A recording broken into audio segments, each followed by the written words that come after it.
Hi అండి అందరికీ. ఈరోజు మనం మాట్లాడుకోబోయే బుక్ పేరు వచ్చేసి థింక్ అండ్ గ్రో రిచ్. ఈ బుక్ని రాసింది నెపోలియన్ హిల్ గారు. మరి ఈ బుక్లోని మెయిన్ 10 కీ పాయింట్స్ ఈరోజు మనం మాట్లాడేసుకుందాం. Okay, let's go. ఇక ఫస్ట్ పాయింట్కి వచ్చేస్తే మన ఆలోచనలు చాలా గొప్పవి, మన ఆలోచనలు చాలా శక్తివంతమైనవి కూడా. కరెక్ట్గా మనం ఒకే సింగిల్ పర్పస్ పైన, ఒకే గోల్ పైన దృష్టి పెడితే ఆ కళల్ని మనం నిజం కూడా చేసుకోవచ్చు, ఆ ఆలోచనలు మనం నిజంగా కూడా మార్చవచ్చు. కాకపోతే మనం చేయాల్సిందల్లా మన ఆలోచనల్ని సరిగ్గా చూస్తూ ఒకే గోల్ పైన, ఒకే సింగిల్ గోల్ పైన కరెక్ట్గా పర్పస్ఫుల్గా మనం ధ్యానం చేయడం వల్ల, కరెక్ట్గా మన ఆలోచనల్ని మనకు నచ్చినట్టుగా మార్చుకోవడం వల్ల మనం గోల్ని అచీవ్ చేయగలుగుతాం. అంత శక్తివంతమైనవి మన ఆలోచనలు.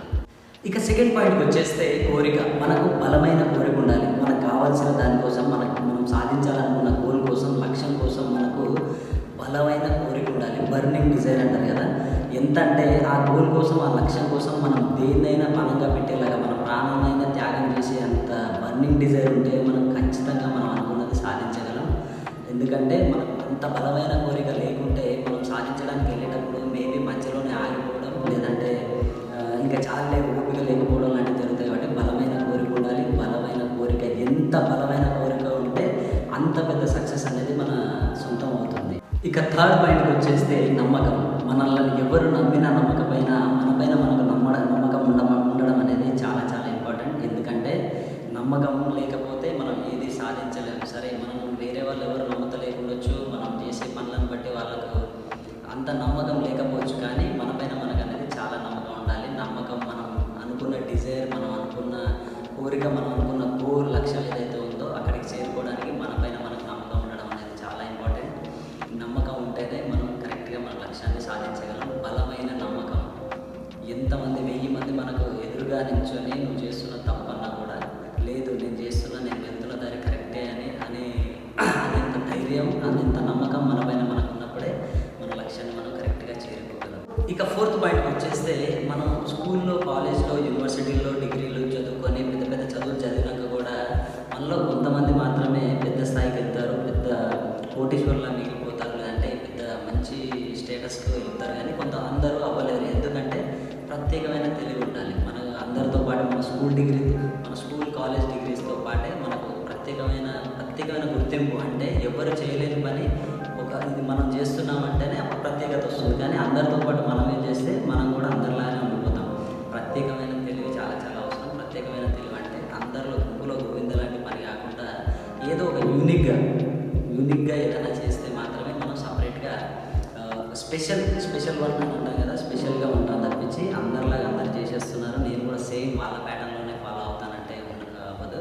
మనకు ప్రత్యేకమైన తెలివి, ప్రత్యేకమైన ఒక గుర్తింపు అనేది తెచ్చుకోవాలి కన్ఫామ్గా. ఎందుకంటే అది ప్రతి ఒక్కరికి ఉంటుంది. మనం ఎంతమంది ఉన్నా అందరికి ఉంటుంది. కానీ అందరం దాన్ని మర్చిపోయి సరే అందరిలో మనం కూడా ఒకటే లైక్ ఏముందిలే అని ఉద్దేశం. కానీ 100% ప్రత్యేకమైన తెలివి ఉంటుంది అందరికీ. ఒక్కొక్కరికి ఒక్కొక్క యూనిక్నెస్ ఉంటుంది. కాబట్టి ఆ యూనిక్నెస్తోనే మనం ఏదైనా తొందరగా సాధించగలం.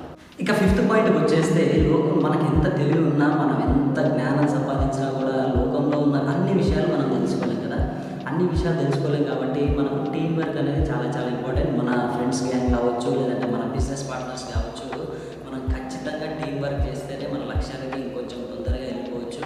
ఒక్కడిగా మనం కష్టపడి ఎక్కువ టైం తీసుకునే కంటే ఒక టీం ఫామ్ చేసుకొని మన టీంలో ఒక లాయర్, ఒక పోలీస్, ఒక డాక్టర్, ఇట్లా కామన్గా ఇట్లా అనుకోవడం, లేదంటే ఒక్కొక్క విషయం పైన ఒక్కొక్కరికి మంచి జ్ఞానం ఉంటుంది కదా, వాళ్ళంతా టీమ్ అప్ అవ్వడం వల్ల మనం అనుకునే లక్ష్యాన్ని వాళ్ళ లక్ష్యం మన లక్ష్యం ఒకటిగా ఉంటే ఖచ్చితంగా తొందరగా చేరుకోవచ్చు. ఎందుకంటే టీం వర్క్ అనేది చాలా చాలా ఇంపార్టెంట్. టీం వర్క్గా వెళ్తేనే తొందరగా అందరితో అసోసియేట్ అయ్యి మాట్లాడి తొందరగా లక్ష్యాన్ని చేరుకునే విధంగా ఉంటుంది. ఒకవేళ మనకు టీం వర్క్ లేకపోతే, నిజ జీవితం లేకపోతే, మనం ఊహించుకొని మనం ఇమాజిన్ చేసుకోవచ్చు. క్రికెట్లో బాగా ఎలా ఆడాలి అంటే మనకు సచిన్ టెండూల్కర్ బాగా ఇష్టం అంటే సచిన్ టెండూల్కర్ అయితే ఈ టైంలో ఏం చేస్తాడు, లేదు ఇంకేదో ఇష్టం, ఫుట్బాల్లో ఇంకెవరో ఇష్టం, ఈ టైంలో అతనైతే ఇలా చేస్తాడు. వాళ్ళ గురించి కొంచెం తెలుసుకొని మనం వాళ్ళు ఎలా ఆన్సర్ ఇస్తారని కూడా మనం ఊహించుకొని మరి అలాంటి సజెషన్స్ తీసుకోవచ్చు. కాకపోతే టీం వర్క్ అనేది చాలా చాలా ఇంపార్టెంట్. మన ఫ్రెండ్స్లో కానీ ఎవరిలో అయినా సరే టీం వర్క్తో మాత్రం పనిచేస్తే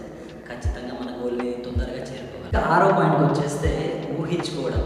మనం ఇమాజినేషన్ చేసుకోవడం అనేది చాలా చాలా ఇంపార్టెంట్.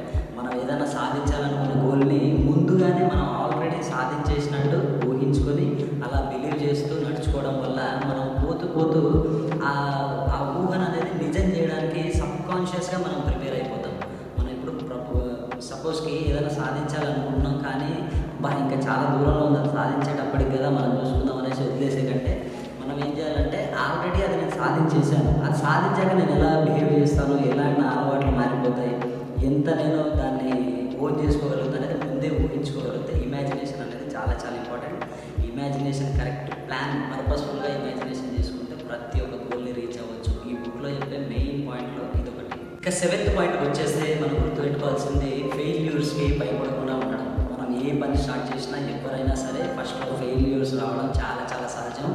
ఎందుకంటే థామస్ ఆల్వా ఎడిసన్ గారే 10,000 సార్లు 1000 సార్లు ఓడిపోతే ఒక లైట్ బుక్ని కనుక్కోవడానికి అన్నిసార్లు ఫెయిల్యూర్ అయితే కానీ అతనికి ఒక లైట్ బల్బ్ని ఎలా వెలిగించాలని థాట్ రాలేదు. కాబట్టి ఫెయిల్యూర్స్కి అస్సలు భయపడద్దు. ఫెయిల్యూర్స్ వస్తూనే ఉంటాయి, అవి వెళ్ళిపోతూ ఉంటాయి. ఫెయిల్యూర్స్ వస్తూ ఉంటాయి, అవి వెళ్ళిపోతుంటాయి. వాటిని పట్టుకొని మనం అనవసరంగా కూర్చుంటే ఒక అడుగు కూడా ముందుకు వెళ్ళాం. కాబట్టి ఫెయిల్యూర్స్ రావాలనే కోరుకోవాలి. ఫెయిల్యూర్స్ రావాలి, అది వెళ్ళిపోవాలి. ఫెయిల్యూర్స్ రావాలి, అది వెళ్ళిపోవాలి.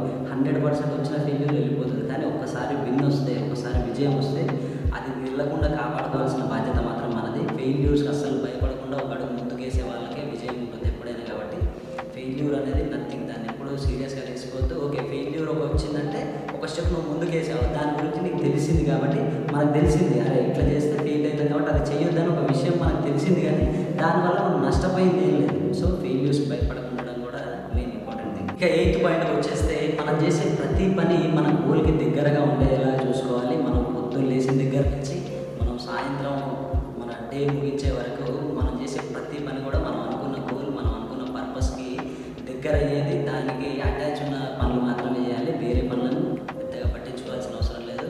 ఎందుకంటే డైలీ మనం చేసే పనులే కదా ఒక్కసారి మనకు పెద్ద గోల్ దగ్గరికి తీసుకెళ్తాయి. కాబట్టి రోజు మనం చేసే పనులలో కరెక్ట్గా మన గోల్కి చేరుకునే పనులు మాత్రమే చేసుకుంటూ మిగతా అన్ని అనవసరం కదా.